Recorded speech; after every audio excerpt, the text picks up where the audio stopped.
오늘 우리에게 주시는 하나님의 말씀은 누가복음 17장 5절에서 10절 말씀입니다.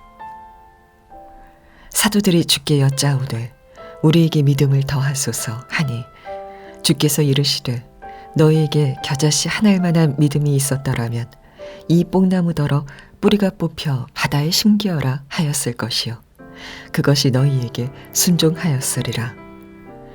너희 중 누구에게 밭을 갈거나 양을 치거나 하는 종이 있어 밭에서 돌아오면 그더러 곧 와 앉아서 먹으라 말할 자가 있느냐?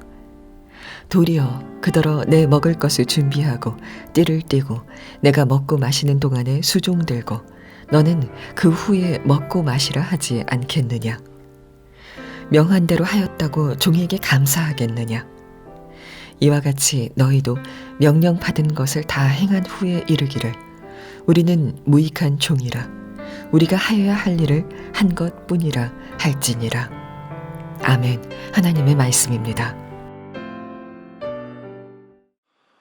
영상으로 함께 예배하는 여러분 모두에게도 주님의 은혜와 평강이 넘치시기를 축원합니다. 여러분과 저는 참 한 번도 살아보지 못한 세상을 살고 있습니다. 지금 태풍이 올라오고 있죠.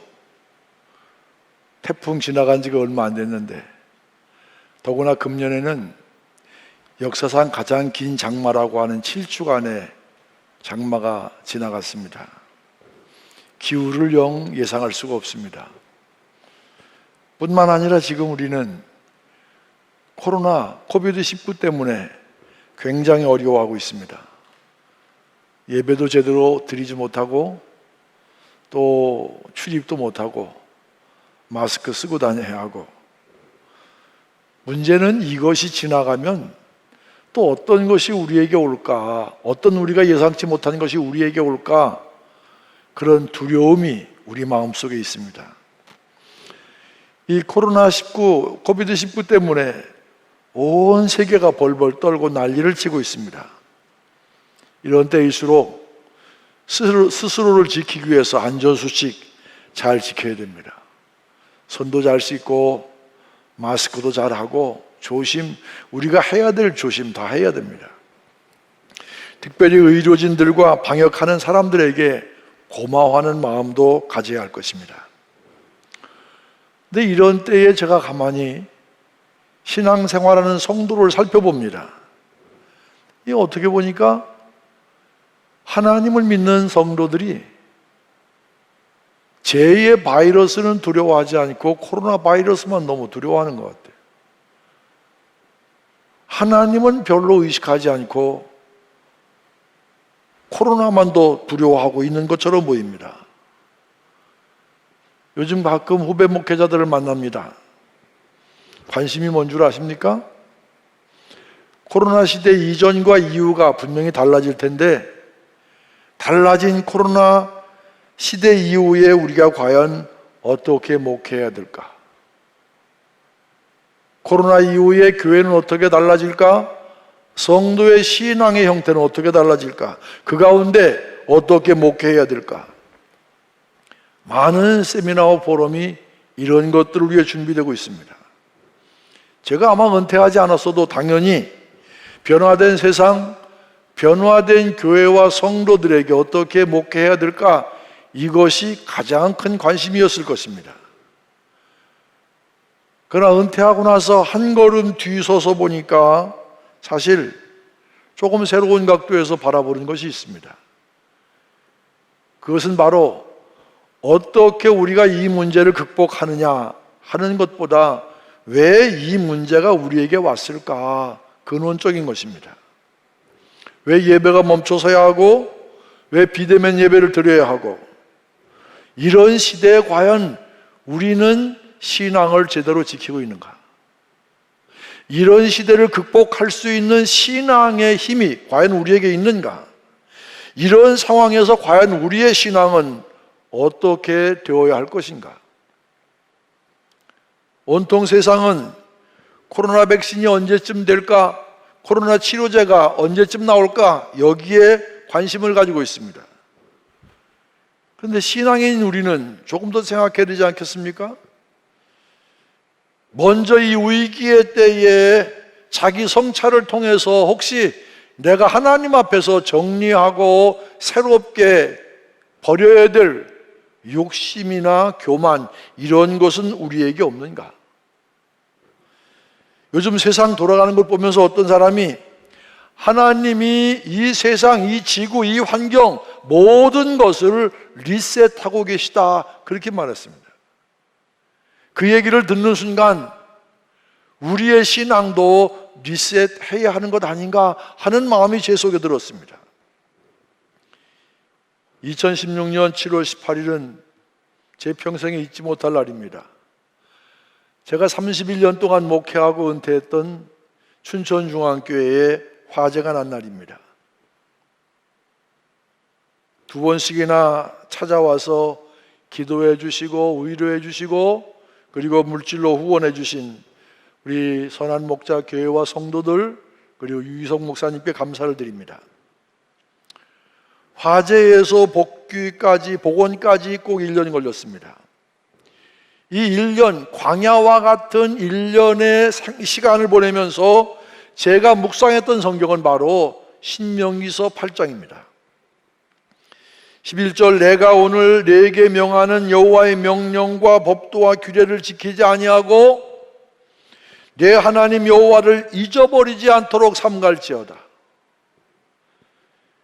내가 먹어서 배부르고 아름다운 집을 짓고 거주하게 되며 내 소와 양이 번성하며 내 은금이 증식되며 내 소유가 다 풍부하게 될 때에 내 마음이 교만하여 내 하나님 여호와를 잊어버릴까 염려하노라.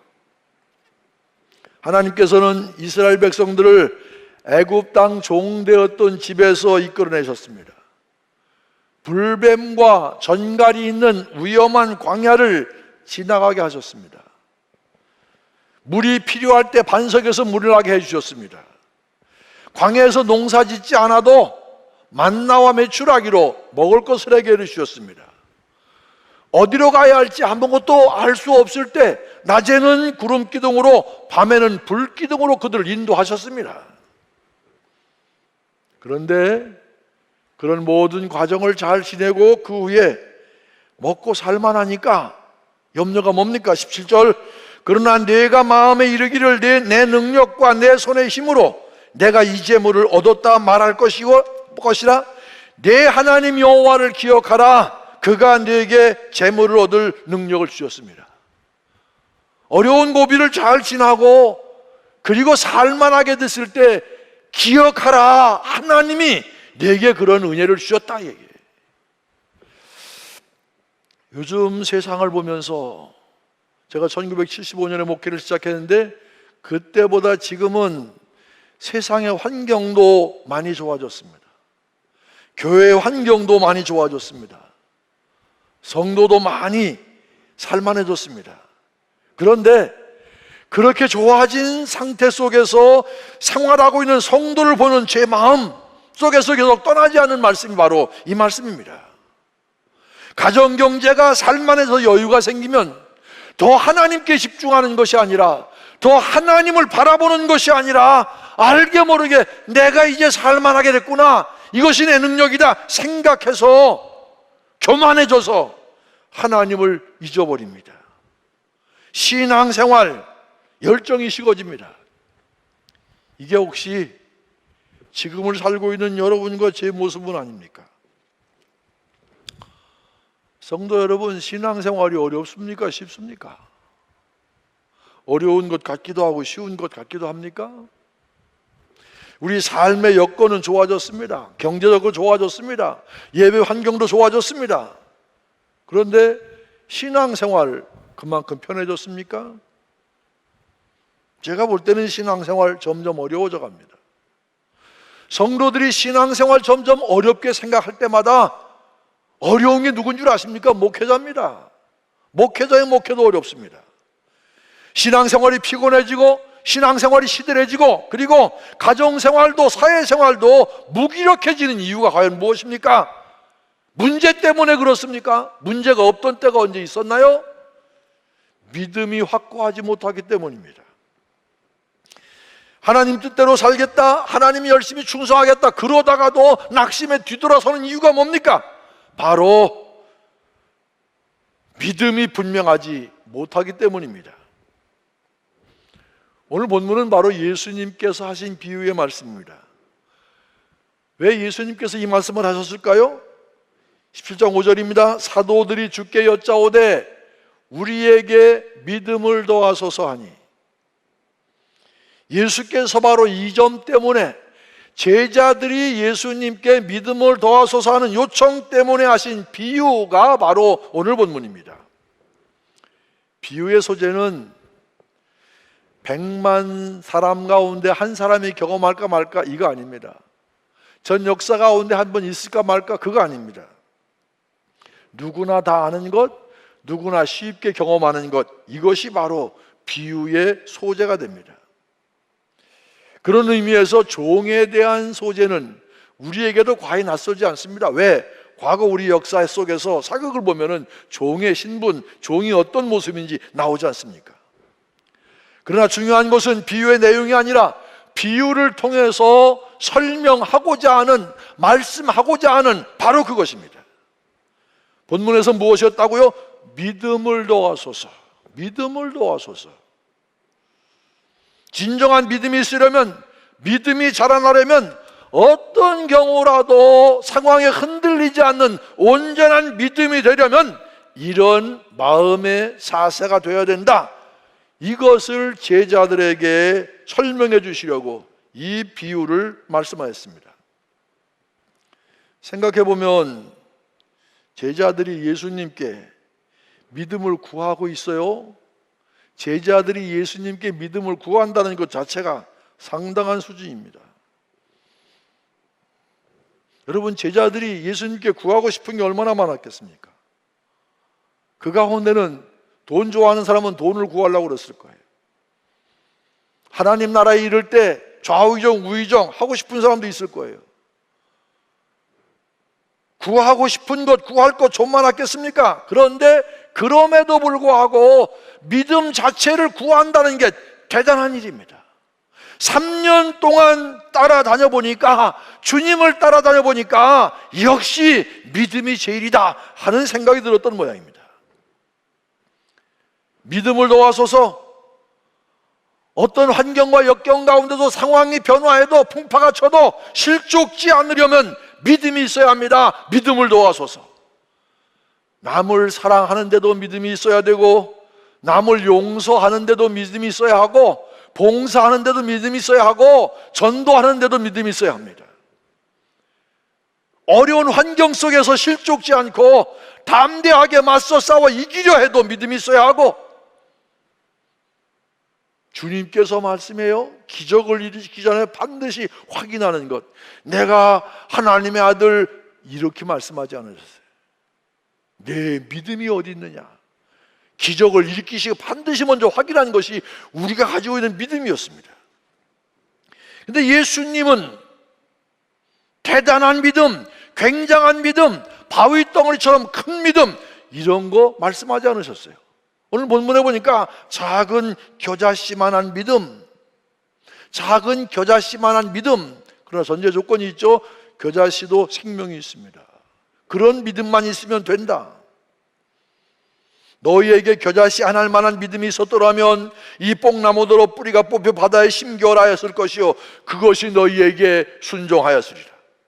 겨자씨 한 알만한 믿음만 있어도 뽕나무더러 뿌리가 뽑혀서 바다에 심기우라 하였어도 그대로 됐을 것이다, 그 말씀입니다. 오늘 본문의 비유의 의도는 뭡니까? 믿음이란 이런 믿음이 되어야 한다, 이런 믿음이 되어야 한다. 어떤 믿음입니까? 결론은 10절입니다. 이와 같이 너희도 명령 받은 것을 다 행한 후에 이르기를 우리는 무익한 종이라 우리가 하여야 할 일을 한 것뿐이라 할지니라. 믿음이 자라려면, 믿음이 분명하려면, 믿음이 흔들리지 않으려면 나는 무익한 종입니다. 나는 해야 할 일을 한 것뿐입니다. 뭐 대단한 봉사, 대단한 열정을 가지고 주님을 섬겼어도 나는 무익한 종입니다. 나는 해야 할 일을 했을 뿐입니다. 철두철미하게 나는 종입니다. 나는 주님의 종입니다. 나는 마땅히 주님께서 하신 것을 한 것뿐입니다. 이렇게 해야 우리 믿음이 어떤 상황 가운데 흔들리지 않고 기능을, 제 힘을 발휘할 수 있다 그런 얘기입니다. 근데 문제는 종이라는 단어입니다. 종이라는 단어가 그렇게 가벼운 단어가 아니죠. 여러분은 그리스도의 종입니까? 여러분은 예수의 종입니까? 내가 그리스도의 종이다, 이 의식이 제일 철두철미했던 사람은 바로 사도 바울입니다. 사도 바울이 종의 의미를 몰라서 그런 게 아니에요. 사도 바울 시대에는 5명 있다면 그 중에 2명 정도는 종이었습니다. 그 종의 존재, 종의 이 모습이, 종이 해야 될 일, 그게 어떤 것인지 너무 잘 알던 사람이 바로 사도 바울이었습니다. 그럼에도 불구하고 사도 바울 자신은 항상 자기를 예수 그리스도의 종으로 아이덴티파이 했습니다. 로마서 1장 1절, 예수 그리스도의 종 바울은 사도로 부르심을 받아. 빌립보서 1장 1절, 그리스도 예수의 종 바울과 디모데는 자기를 항상 예수 그리스도의 종이라고 그랬습니다. 예수 그리스도의 종, 이것이 바로 믿음이 자라는 길이고 믿음이 성장하는 길이고, 이런 믿음만 분명하면 믿음의 문제는 해결됩니다. 그러면 본문에 나타난 종의 모습, 종의 존재는 어떤 것일까요? 첫째, 종은 소유권이 없습니다. 소유권이 없어요. 종은 가진 것도 없지만 뭐 가진 게 있다면 다 주인의 것이지 종의 것이 아닙니다. 생명까지도 자신의 것이 아닙니다. 주인의 것입니다. 그러니까 종은 자기 마음대로 죽을 수도 없어요. 재능은 물론 심지어 종이 자식을 낳아도 이 자식은 낳은 부모의 자식이 아니라 바로 주인의 것입니다. 모두가 주인의 것입니다. 내 것은 하나도 없다. 목숨까지도 내 것이 아니다. 이것이 바로 종의 모습입니다. 여러분, 그런데 우리의 주인은 누굽니까? 우리의 주인은 하나님, 우리의 주인은 예수님. 우리는 바로 예수님의 종입니다. 재능과 재산, 모든 것의 주인은 바로 주님이시다. 창조하신 하나님께서 이 세상, 이 역사의 주인이시고, 그리고 우리는 이 세상에 사는 동안 창조된 하나님의 세계를 주인이신 하나님의 뜻대로 잘 관리하는 것, 이것이 바로 우리의 사명입니다. 우리는 어떻습니까? 내 것을 내 것이라고 주장하는 것은 말할 것도 없고, 더 많은 복을 받아서 하나님의 것도 내 것으로 삼으려고 하지는 않습니까? 뭔가 주시고 또 주시고 뭔가 내 것으로 움켜쥐려고 하는 사람, 이런 사람 절대 신앙이 자라지 않습니다. 이런 마음이 있는 한 믿음은 자라지 않습니다. 모두가 하나님의 것입니다. 내 것은 없습니다. 내가 뭔가 좀 한 것이 있다 해도 내가 한 것이 아닙니다. 그래서 사도 바울은 고린도 교회 편지를 보내면 이렇게 말합니다. 그런즉 너희가 먹든지 마시든지 무엇을 하든지 다 하나님의 영광을 위하여 하라. 내가 기도해서 기적이 일어났다 해도 하나님이 나를 도구로 쓰신 것뿐 내가 한 것이 아닙니다. 내가 말씀을 잘 전했다 해도 주님께서 내 입술을 통해 역사하신 것이지 내가 잘한 것이 아닙니다. 내가 연주를 잘했다고, 노래를 잘했다고, 글을 잘 썼다고, 운동을 잘했다고, 사업을 잘했다 해도 내가 한 것이 아니라 주님이 나를 통해 역사하신 거예요.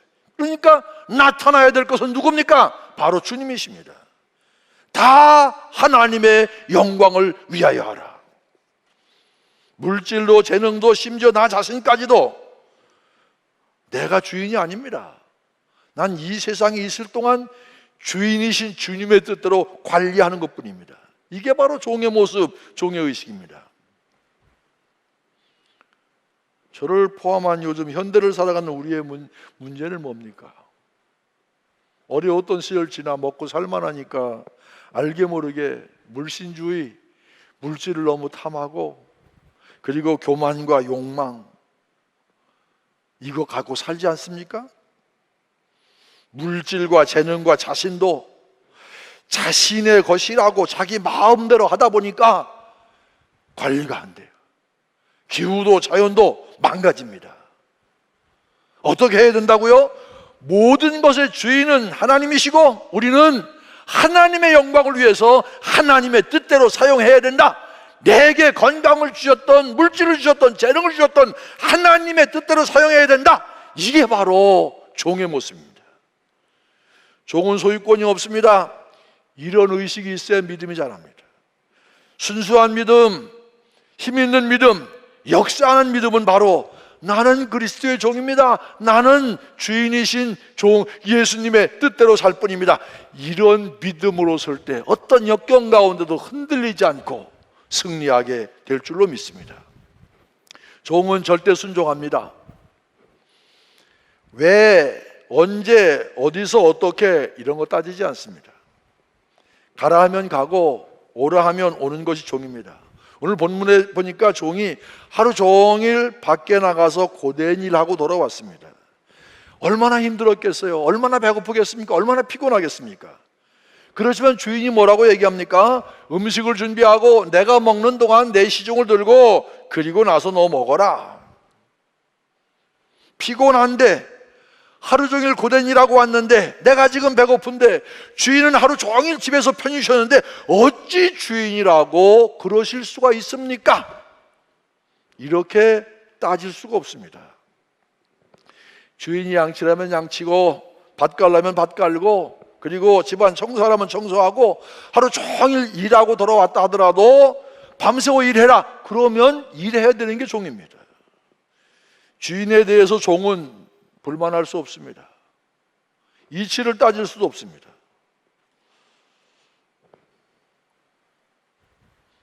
이렇게 하면서 보니까 교인들 가운데, 교회 일 가운데 그냥 지나가도 될 일, 뭔가 따지고 질문하고 뭔가 불편스러워하는 그런 마음을 갖고 신앙생활 하는 사람들에게는 평안이 없더라고요.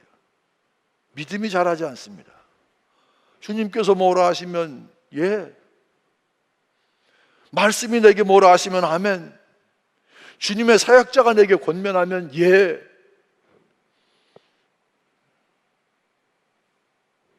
요즘 교회를 보면은 교회도 세상의 가치관, 세상의 방법, 세상의 잣대를 가지고 교회에서도 그렇게 신앙생활 하려고 그러는 사람이 많아요. 속된 말로 좀 까칠해져 갑니다. 이런 데는 정이 없어요. 은혜가 메말라 갑니다. 너무 가립니다. 너무 따집니다. 뭐는 어떻고 뭐는 이래야 되고 저래야 되고 우리 회사는 안 그런데 우리 학교는 안 그런데 아니 그럴 수가 있어? 이렇게 되면 믿음 참 어렵습니다. 어떤 사람은 심지어 이렇게 얘기합니다. 세상이 바뀌었으니까 교회도 바뀌어야 된다. 참 맞는 말 같은데요. 제 그 말을 듣는 한순간 제 마음속엔 그러면 교회가 세상을 닮아가야 된다는 얘기인가? 그런 생각도 들어요. 교회가 세상을 변화시켜야지 변화된 세상이 교회를 변화시킵니까? 저는 은퇴하기 한 7, 8년 전부터 은퇴하는 많은 교회들을 유심히 지켜봤습니다.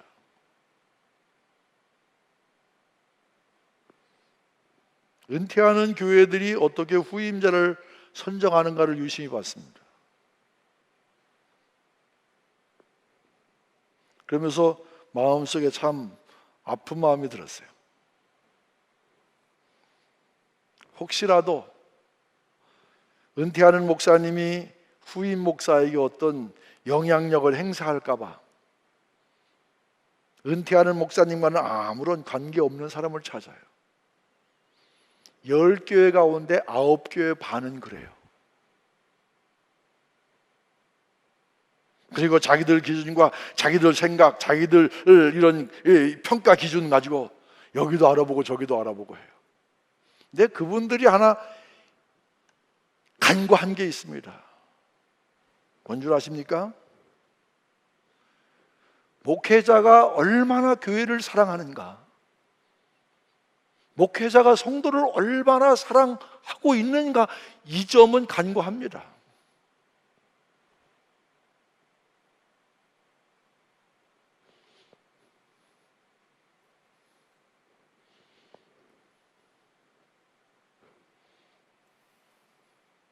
누가 교회를 제일 잘 알겠습니까?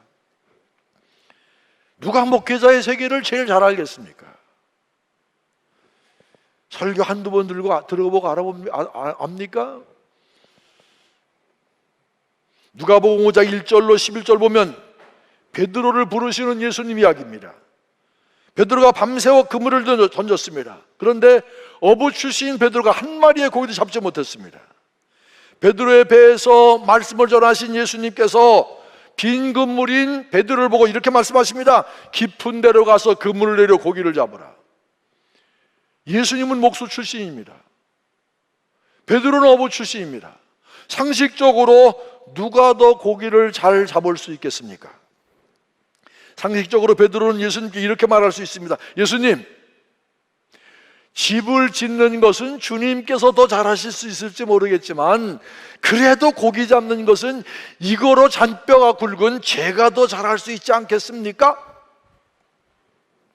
그런데 베드로는 그렇게 얘기하지 않습니다. 선생님, 우리들이 밤이 새도록 수고했을 때 잡은 것이 없지만은 말씀에 의지하여 내가 그물을 내리리이다. 말씀에 의지하여 순종하여 그물을 내리리이다. 그랬더니 그물이 찢어지도록 고기를 잡았습니다. 신앙은 상식이 아닙니다. 상식을 무시하라는 것이 아니라 상식을 넘어서야 됩니다. 신앙은 이성의 세계에 머무르는 것이 아니라 영성의 세계로 가야 됩니다. 근데 우리는 때로 너무 많이 자기 스스로 판단합니다. 열왕기하서 3장 보면은 여호사밧, 여호람, 에돔왕 세 나라 연합군이 모압을 치러 갑니다. 가다가 물이 떨어졌습니다. 물 떨어졌으니 싸우지도 못하고 패할 판입니다. 그때 엘리사를 찾아가죠. 엘리사가 뭐라고 얘기합니까? 골짜기에 개천을 많이 파라 그랬습니다. 우리가 상식적으로 이렇게 생각할 수 있습니다. 아니, 이 가뭄에 판들 먼지밖에 더 나오겠어요? 그러나 그건 상식이지만 믿음은 그것이 아닙니다. 믿음은 파고 기다리는 것, 순종하고 기다리는 것, 이게 믿음. 주시고 안 주시고는 하나님의 영역이지 우리 이성의 영역이 아닙니다. 하나님의 몫까지 내가 다 판단해 버립니다. 요즘 신앙생활하는 성도들을 보면서 성도들이 제일 힘들어하는 게 뭘까? 순종이었습니다. 뭔가 따지기를 좋아하고 그냥 쉽게 넘어가기를 싫어합니다. 그런 상황에 내 이성의 판단 이상의 하나님의 기적과 은혜와 능력이 우리에게 보여지겠습니까? 종의 특징은 보상이 없습니다. 일을 시킨 일꾼에게는 삭스를 줍니다. 그러나 종에게는 보상이 없습니다. 보상이 없으면 알아주기라도 해야 되는데 고맙다는 인사도 없습니다. 신앙생활하다가 낙심하게 되는 이유가 뭡니까? 다소라도 대가를 바랍니다. 처음엔 주고자 했다가도 나중에 받기를 바랍니다. 처음에는 조건 없이 바치고자 했다. 나중에 조건이 생깁니다. 주려고 할 때는 문제가 없지만 받고자 하니까 문제가 생깁니다. 교회를 보면 어떤 사람들이 이렇게 힘드냐? 열심 없는 사람이 아닙니다. 열심 있는 사람들이에요. 제가 목회하면서 성전 건축을 몇 번 할 때 담임 목사를 했었는데 보면 성전 건축하고 제일 시험 들기 쉬운 사람이 첫째 담임 목사, 두 번째 건축위원장, 헌금 많이 한 사람. 내가 이거 할 때 얼마나 고생했는데, 내가 이거 할 때 얼마나 애썼는데, 얼마나 헌신했는데 왜 알아주지 않느냐? 왜 대접이 소홀하냐? 더 나가서 왜 내게 이렇게 충성했는데 직분 주지 않느냐? 이래서 문제예요. 헌신 봉사에 대한 보상과 인정이 없어도 당연하게 생각하는 것 힘들겠지만 이래야 우리의 신앙이 흔들리지 않고 성장하게 될 줄로 믿습니다. 마지막 종은 불평이 없습니다. 종에게는 피곤하다, 바쁘다, 불평, 원망 이런 거 없습니다. 근데 우리 어떻습니까? 이렇게 좀 일 좀 해주세요, 이것 좀 해주세요. 그것도 은사 받은 대로 가끔 부탁할 때가 있어요. 힘들어서 못합니다, 바빠서 못합니다, 어려워서 못합니다, 피곤해서 못합니다. 어떤 경우는 그래요. 기분 나빠 못합니다. 주님의 명령인데, 주님의 말씀인데, 이건 종의 모습이 아닙니다. 이건 종의 자세가 아닙니다. 더구나 본문은 지칠 만큼, 쓰러질 만큼 수고하고도 뭐라고 얘기합니까? 우리는 무익한 종입니다. 마땅히 해야 할 일을 했을 뿐입니다. 그렇게 얘기합니다. 요즘 사회가 계속 변하니까 뿌리가 없는 것 같아요. 동양인의 겸손 찾아볼 수 없습니다. 무익한 종입니다. 죽도록 일하고도 나는 일한 건 없습니다. 이런 마음으로 살아간다면 불평이 있을 수 있겠어요? 나 아무리 힘든 일도 이겨낼 수 있죠.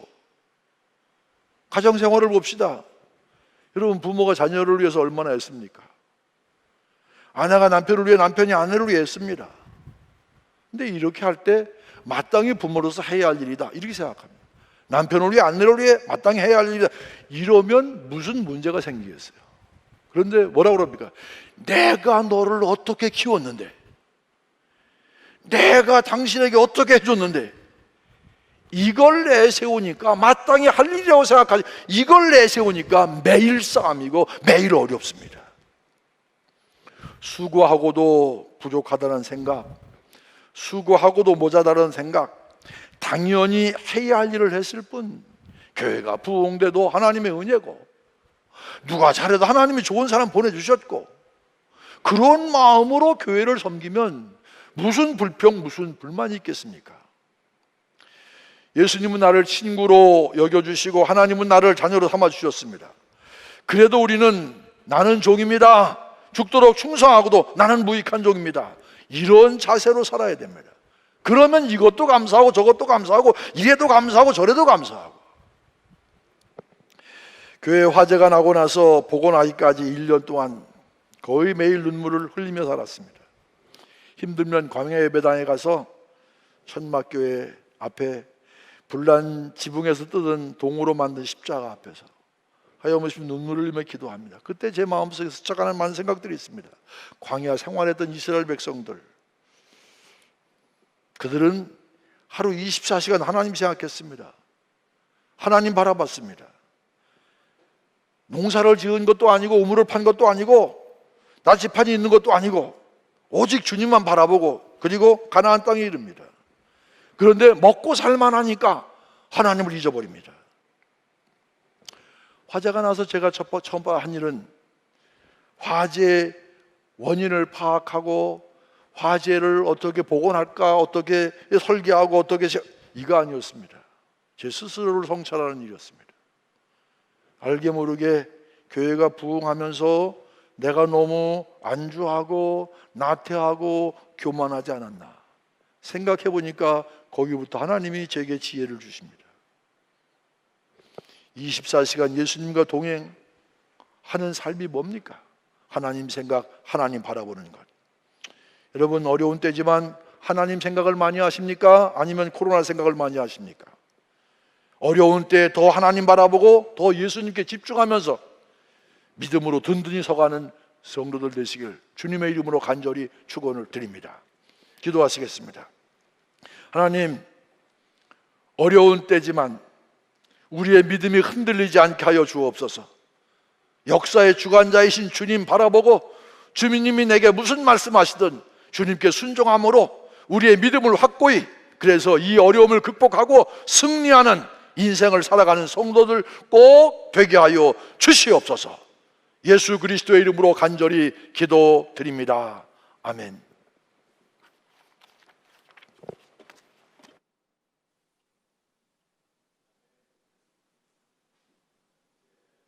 우리 주님 주신 말씀 우리 기도하고 그리고 우리 안에 하나님께서 정말 믿음을 일으키시기로 계획하신 역사가 있기를 찬양하고 기도하면 좋겠습니다.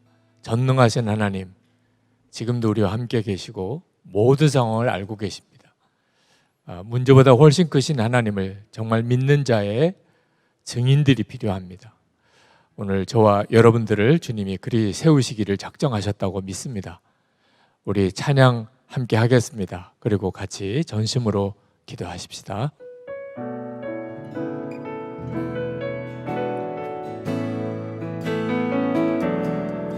전능하신 나의 주 하나님은 능치 못하실 일 전혀 없네. 우리의 모든 간구도, 우리의 모든 생각도, 우리의 모든 꿈과 모든 소망도 신실하신 나의 주 하나님은 우리의 모든 괴로움 바꿀 수 있네. 불가능한 일 행하시고 죽은 자를 일으키시니 그를 이길 자 아무도 없네. 주의 말씀 의지하여 깊은 곳에 금을 던져 오늘 그가 놀라운 일을 이루시는 것 보라. 주의 말씀 의지하여 믿음으로 금을 던져 믿는 자에게 능치 못함 없네. 주의 말씀 의지하여 깊은 곳에 금을 던져 오늘 그가 놀라운 일을 이루시는 것 보라. 주의 말씀 의지하여 믿음으로 금을 던져 믿는 자에게 능치 못함 없네. 이 시간에 우리 하나님 앞에 말씀이 나에게 이루어지기를 원합니다. 세상을 이기는 그 믿음을 주시옵소서. 온전히 주님께만 순종하고 계속 순종하고 나아가겠습니다. 말씀하신 그대로 우리 안에 하나님께서 허락하시는 세상을 이기는 믿음의 역사가 있게 하시고 이번 한 주간이 믿음 안에서 승리하는 주간, 살아계신 하나님이 나 자신에게, 우리 가정 안에, 우리의 일터에, 교회와 우리 나라에 그대로 이루어지게 되기를 원합니다. 우리 다 같이 기도하겠습니다. 은혜와 사랑에 충만하신 하나님, 놀랍고도 크신 하나님의 은혜를 사모하며 갈망하는 모든 성도들에게 부어주셔서 오늘도 주님을 사모하며 말씀을 듣기를 갈망하는 하나님 앞에 나와서 모든 성도들 그 예배와 그 마음의 그 열망 주여 받으소서. 말씀을 주셨으니 말씀이 우리 안에 살아 역사하기를 원합니다. 아버지 하나님, 우리는 오직 주의 종입니다. 주님이 우리를 주시고 구시하시고 우리에게 명령하시고 하나님, 우리는 오직 순종함으로 나아가 하나님의 살아계심을 증거하지 않으며 하나님 문제보다 더 크신 하나님을 증거하기를 원합니다. 하나님의 살아계심의 진리로 주께 쓰임받고 하나님의 나라 위에 살기를 갈망하는 성도들을 일으키시고 하나님 붙잡아주시고 하나님 위로하시고 새롭게 하시고 세우시고 교회와 나를 들어주소서. 아버지 하나님, 오늘도 저희들의 마음의 심령은 오직 주님을 향하여 있습니다. 우리를 살리시고 그리고 모든 문제와 어려운 상황에서 우리를 이기게 하실 분은 주님밖에 없습니다. 완전한 순종으로 나가라 하시니 그래야 하겠습니다. 하나님께 모든 지혜가 있고 우리의 이후에 되어질 모든 결과를 아시는 하나님을 더욱 의지하며 한 걸음 한 걸음 물 위를 걸었던 베드로처럼 하나님 순종의 걸음을 내딛습니다. 오늘도 이 예배 드리는 모든 성도들의 마음의 심령에 주께서 역사하소서. 믿음의 기적, 믿음의 역사가 일어나게 하소서. 우리의 삶의 형편이 살아계신 하나님을 증거하는 살아있는 간증이 되기를 원합니다. 전심으로 하나님께 예배하고 그리고 감사의 예물을 주께 드리는 성도들을 축복합니다. 온전한 12일조를 드리고 그리고 선교헌금 또 구제헌금, 건축헌금 구별해 드리는 성도들의 마음, 그 중심의 고백, 감사를 주여 받으소서. 하나님, 주님의 기뻐하시는 뜻대로 그렇게 쓰임받는 삶을 살게 하소서. 가정 안에 하나님의 은혜의 역사가 강하게 일어나게 하소서. 병든 몸이 고침을 받게 하소서. 성도들의 일터에 주께서 복을 주시고 생수의 강이 흐르고 복이 흘러넘쳐 많은 사람들을 살리고 나누고 베푸는 자로 살게 하여 주옵소서. 하나님, 이 땅에 한국 교회의 위기가 왔다고들 말합니다. 하나님, 속히 교회의 영광이 회복되기를 원합니다. 거룩한 교회와 성도들이 일어나 우리 사회, 우리 나라가 하나님을 경외하는 나라 되기를 원합니다. 하나님, 동성애 합법화를 시도하는 모든 시도가 다 무산되게 해주시고 이 나라가 하나님의 법대로 세워진 하나님의 말씀이 법이 된 그런 사회 되게 해주시기 원합니다. 북한 주민들 주님 긍휼히 여기시고 살려주셔서 어려운 때에 저들에게도 살 길을 열어주시고 하나님 복음이 전해지고 자유가 전해지게 하소서. 김국기 목사님, 김종훈 목사님, 최충일 선교사님, 장문석 집사님 비롯한 억류된 국민들 속히 석방되어 돌아오게 하여 주옵소서. 열방에 나가 있는 선교사님과 그 가족을 위협과 위험 또 유혹 가운데서 지키소서. 선교의 문이 활짝 열려지고 주님, 수많은 종족들, 미전도 종족들 복음을 듣는 놀라운 역사가 오히려 이 코로나19 확산으로 인하여 더 열려지게 하소서. 전 세계 열방에 이 코로나 확산이 멈추고 일상의 삶이 돌아오게 하시되 영적 대각성이 일어나는 하나님 놀라운 계기가 또한 되게 하여 주옵소서. 믿음으로 살기 원하는 모든 성도들 이 한 주간 주님께 부탁합니다. 태풍이 올라오는 소식이 여전히 있습니다. 주여, 우리를 지키시고 이 나라를 지키시고 자연재해 앞에 신음하고 고통하는 인류를 주님 불쌍히 여겨 주옵소서. 우리의 생명의 주 예수 그리스도의 은혜와 아버지 하나님의 놀라우신 사랑하심과 보혜사 성령의 교통하심이 오늘도 각지 곳곳에서 전심으로 하나님께 예배하는 모든 성도들과 함께 하시기를 축원하옵나이다. 아멘.